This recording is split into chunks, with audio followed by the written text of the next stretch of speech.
Hey guys, it's Jay, and today I'm gonna have a short video. I swear to God, it's not gonna be a long video. This is a short video. I want to talk quickly about Mageblood.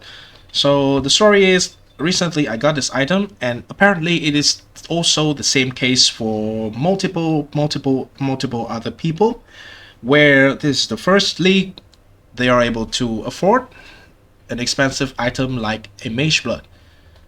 And so the first question that comes to mind when someone first got the Mageblood, which are the FLAs that you would like to use with Mageblood?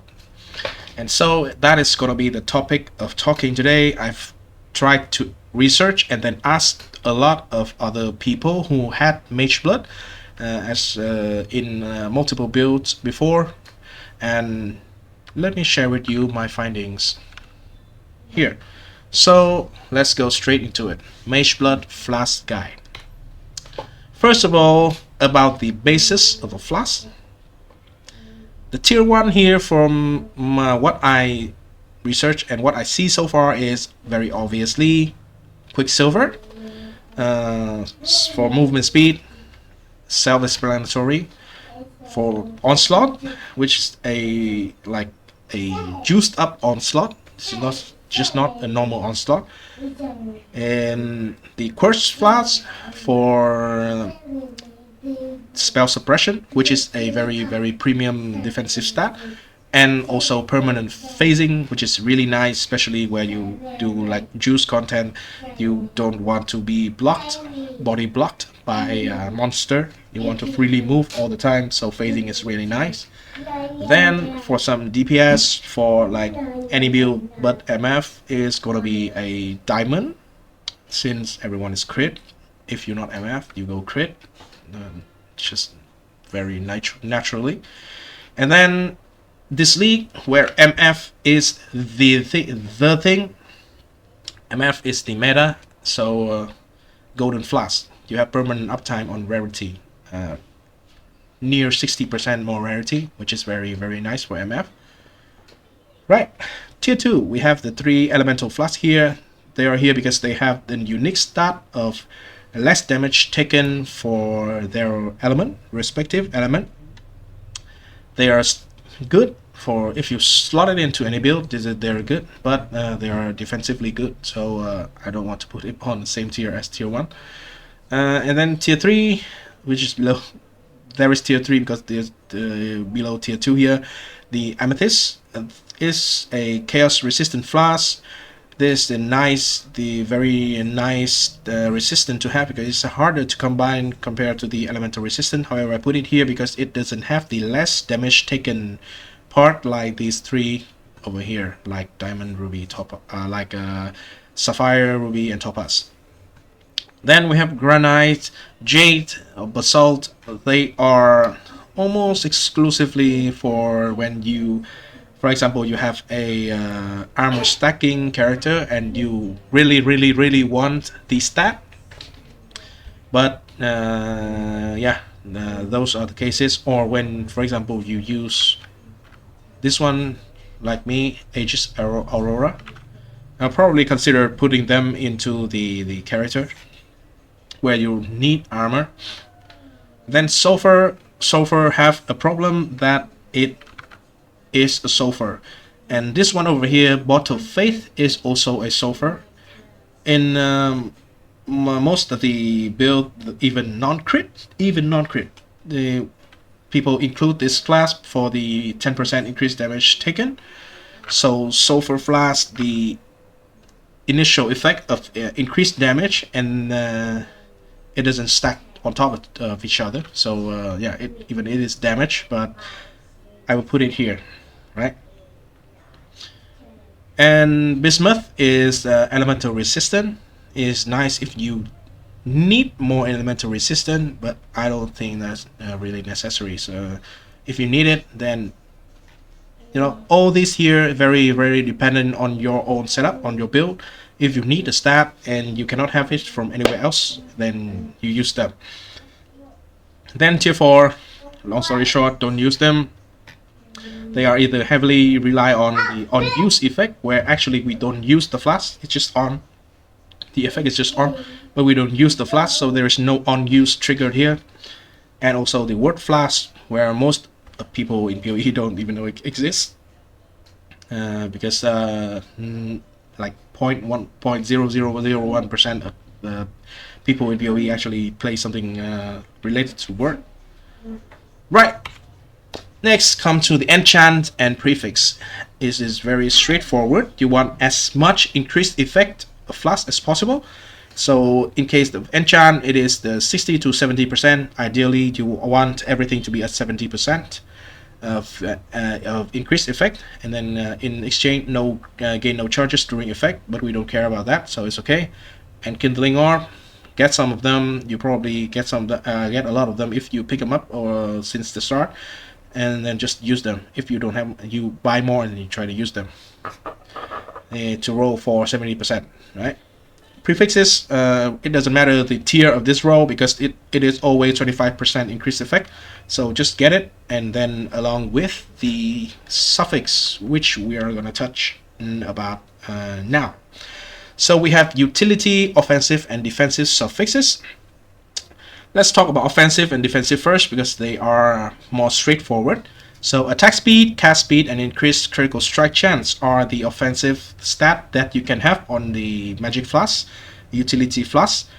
So yeah, if you can have them, if you want them to cap your crit, or have more attack cast speed, just basically more DPS and better quality of life because you are faster.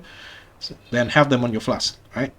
They scale with the effect of the flash, and it's on 100% of the time, so they are really nice to have. Defensively, you have elemental resistance, which is surprisingly very good. For example, in my case, I have one here. Why is it good? Because for a lot of cases where the builds, in my case here, I have 9 out of 10 gear slot are uniques, except for this one. This one is a rare dagger, but all of these are uniques. So elemental resistance is actually hard to come by in this specific case, and currently there are just many interesting uniques that you want to use on your build. So this is very nice thing to have if you happen to play one of these kind of builds. Then again, armor evasion, just same as armor evasion flash. If you need them, you have them. Immunity to one element here. Funny story, this is the first thing I go to when I first got the Mageblood, which is not a good idea, by the way. I have 3 of these flasks. I want to be a tanky boy, so I have 3 of these flasks. Each one have an immunity to one element. Apparently I can use this, avoid being shocked, which is a utility on a utility section here. Avoid being shocked, along with the jewel Storm Shroud over here, and we have basically immunity to all the 3 elements for one flash mob and a jewel instead of 3 flash mob, right? But they are still useful in the cases where these include the immune to bleeding and corrupted blood, and also immune to poison. If you need those, then you can have them on your flask.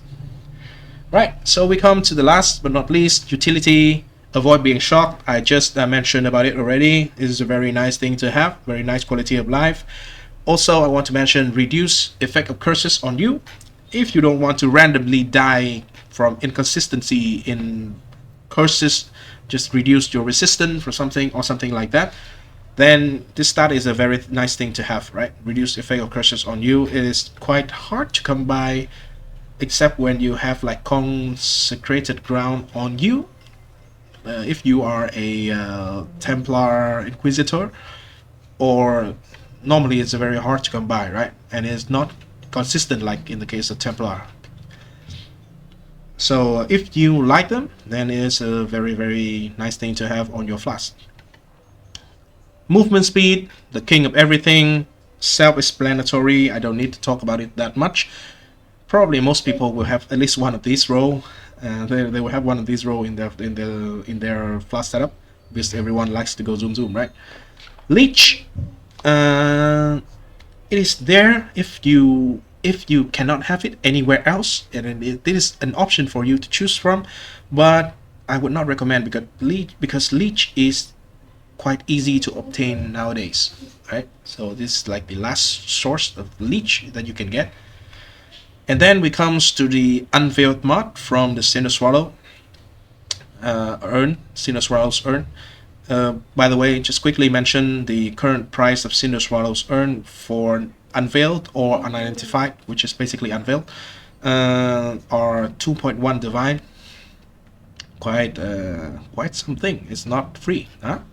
So if you really want to unlock this craft, then you have to buy, like for example, you want to unlock reduced mana cost here, you have to buy at least one of them and pray to God that you unlock the reduced mana cost instead of other things.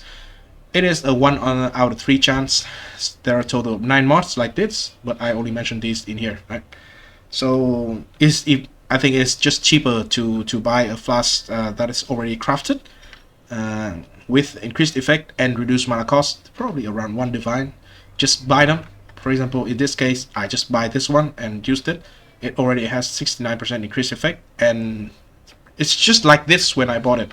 1 divine. I think that is the way to go if you don't want to go through all this and unveiling things. Right. So reduce mana cost up to 25%. 20 to 25. You would like 25.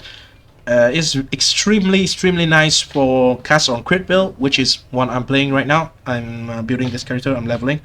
In this extreme case, I want to get an example here. This gem, this transfigure gem, is 73 fucking mana for 1 cast, just by itself on a 1 link.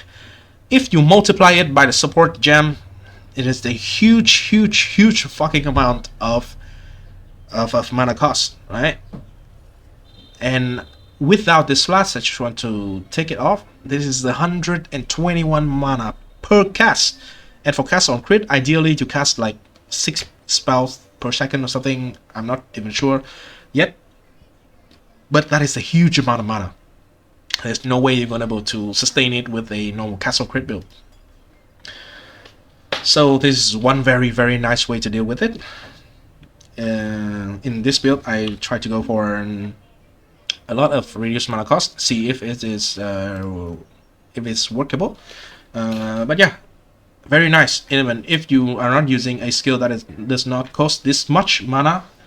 But, you know, for cast on crit, again, this is an option for you if you have a Mageblood. Then we have reduce reflect damage taken and avoid being stunned. I want to mention them here because they can give you immunity to reflect or to stun. But I would not recommend you to have them on your flask unless you cannot have it anywhere else because you can afford to. But there's a lot of easy way to get immune to reflect through charms right now, and also avoid being stunned. You can use the blood notch and immutable force combo, for example. It is very nice. Also gives you a lot of recoup if you're a life build. And then last but not least is a very interesting, very unique stat. You cannot add it anywhere else in the game, which is damage taken from hits. Leech is life. I've seen Wolfio use this one in one of his previous build in previous leagues. I'm not even sure what was the build, but he used it to like enable an automation of some sort. I think is very unique and very interesting one if you figure out what to do with it. So I want to mention it especially here. So I think, yeah, long story short, the flask you should use. It depends on your build, right? But normally I would recommend you to avoid these. Speed is king, man. Just try to be faster. Yeah. And the craft on the flask themselves, it also depends on what you need. There all the option I just presented, so choose from them and get what is good to your build.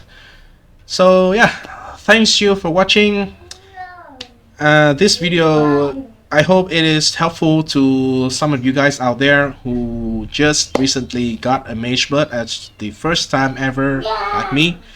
So yeah, leave a like, subscribe to the channel if you think it is helpful to you, and if you want to see further content in the future, let me know in the comment section down below. Thank you for watching, and see you next time. Bye. I mean, peace.